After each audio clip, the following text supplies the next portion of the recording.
Corinthians e Vasco vão decidir em 2 jogos o título da Copa do Brasil em Itaquera. Depois de perder por 2-1 no tempo normal, o Timão venceu o Cruzeiro nos pênaltis, foi sofrido, é sempre assim, pra que isso? Mas tivemos um herói nessa partida que foi o goleiro Hugo Souza. Bruno Camarão, bom dia, Camarão. Tudo bem, Sheila? Bom dia a você, a Carla, ao Oineg, ao Megali, perdão. E a todos que nos acompanham aqui no Jornal Band News FM.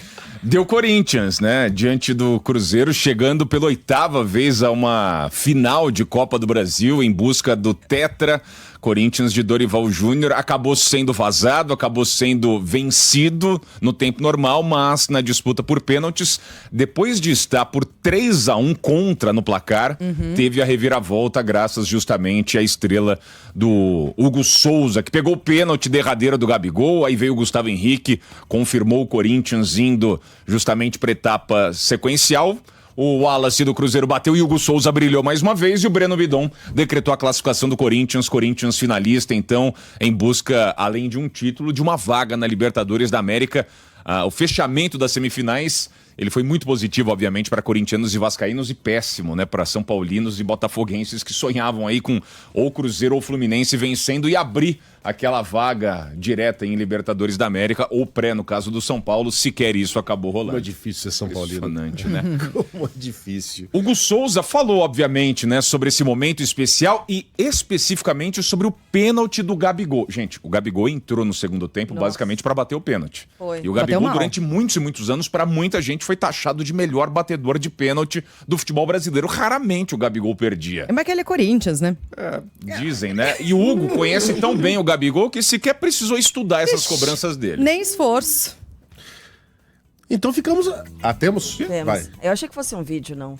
Mas fala aí, Hugo. Nos meus estudos ali dos pênaltis, eu preferi nem olhar os pênaltis do Gabriel. Ele é um cara que eu conheço há muitos anos, treinamos junto desde 2019. Quando ele chegou no Flamengo eu já estava e a gente sempre treinou junto. Ele deve saber disso, mas tem um cara que já defendeu o pênalti dele no treino, esse cara fui eu. E por isso eu preferi nem olhar os vídeos e fui no meu feeling, fui no que eu acreditei que fosse dar certo. Vim com uma estratégia para defender o pênalti dele, mudei a estratégia no momento ali, graças a Deus deu certo. Mas é um grande jogador, né? É um amigo também que eu tenho no futebol. Então quero parabenizar ele pela carreira que ele tem construído. Então é um cara que eu respeito muito.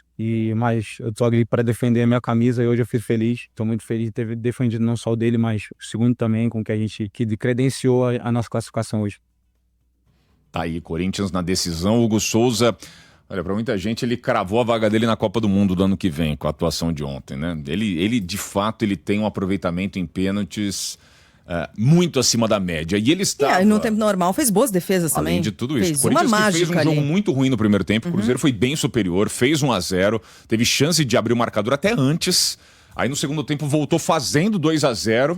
Corinthians desconta com o Bidu, cria grandes chances, bola na trave 2 vezes, teve possibilidades reais, né? Segundo o próprio Dorival Júnior, de fechar a ida, a grande decisão, ainda no tempo normal. O empate bastava ao Corinthians, mas precisou desse sofrimento nos pênaltis. Reedição, então, da decisão do Mundial de 2000 no Maracanã, porque teremos 2 confrontos agora entre Corinthians e Vasco da Gama. Já já o Rio de Janeiro traz todos os detalhes da classificação Cruz-Maltina, mas é uma reedição 25 anos depois do Mundial de 2000, que teve Corinthians e Vasco, lá no 14 de janeiro de 2000, se enfrentando no Maracanã. Deu Corinthians à época. E o detalhe, Megali, Sheila, Carla e todos que nos acompanham, para quem nos acompanha pela live, inclusive, a camisa do Corinthians na temporada atual é exatamente a mesma. É a camisa réplica, uma inspiração no modelo de 2000. Então o Corinthians vai enfrentar um Vasco da Gama exatamente com aquele mesmo modelo. E o lá Vasco, em 2000, nos pênaltis, deu Corinthians. O Vasco não tinha esse frufru, o Vasco usava a camisa do Vasco mesmo. Exatamente. Como usará na final. E tinha Mauro Galvão, Edmundo, Romário, era um timinho, né, do Vasco da Gama. Mas o Corinthians também, Vampeta, Marcelinho Carioca, também não... Essa é a lendária foto da saída do túnel para a entrada do campo. Ricardinho, Marcelinho, Vampeta e Rincon, tranquilo. De um lado. Esse quarteto corintiano. Outro, Edmundo, Amaral, Paulo Miranda. Não eram times ruins, não, hein? Absurdamente. Porque aquela camisa de ontem do Corinthians estava esquisita, né? Não parecia o Flamengo jogando? Não, é a laranja, é a comemorativa, é a preta e laranja. Eu acho ela linda. Adoro. Bom, holandesa. Foi desclassificado ontem o maior vencedor de Copas do Brasil, Cruzeiro, com 6 títulos. Um dos maiores vencedores passou o Corinthians e do outro lado ficou de fora o Fluminense, que ganhou uma única vez, e o Vasco, que também foi campeão somente uma vez em 2011 e busca agora o bicampeonato. Camisa por camisa, o Corinthians nas Copas do Brasil tem mais e tem a história do Mundial em 2000 já citada pelo Camarão. E é por isso que agora a gente vai para o Rio de Janeiro, onde brilhou a estrela de Léo Jardim. O Fábio fez tudo que pôde ali, né? Debaixo das traves do Fluminense, mas o goleiro do Vasco defendeu 2 e é Vasco na final da Copa do Brasil. João Boeri, bom dia pra você.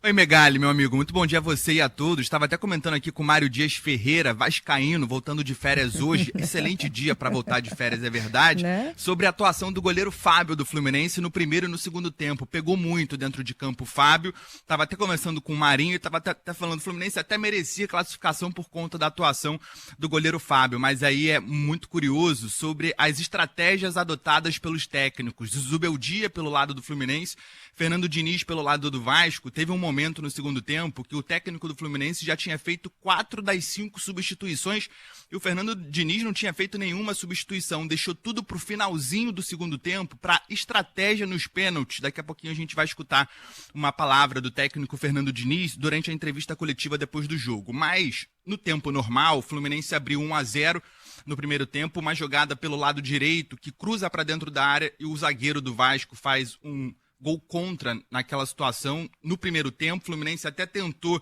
nos minutos seguintes, fazer mais pressão contra o Vasco, mas não conseguiu fazer o segundo gol. Já no segundo tempo, foi um jogo mais estudado. Como o primeiro jogo foi 1-0, pelo menos o Vasco venceu por um gol de diferença, 2-1, e o Fluminense já estava com 1-0 nesse segundo jogo, estava indo para os pênaltis. Então ninguém quis muito se arriscar. Só que na hora do mata-mata, do pênalti mesmo, quando o detalhe vale, John Kennedy e Canóbio, muito elogiado a atuação do Canóbio no primeiro tempo pelo Fluminense, acabou perdendo o pênalti também.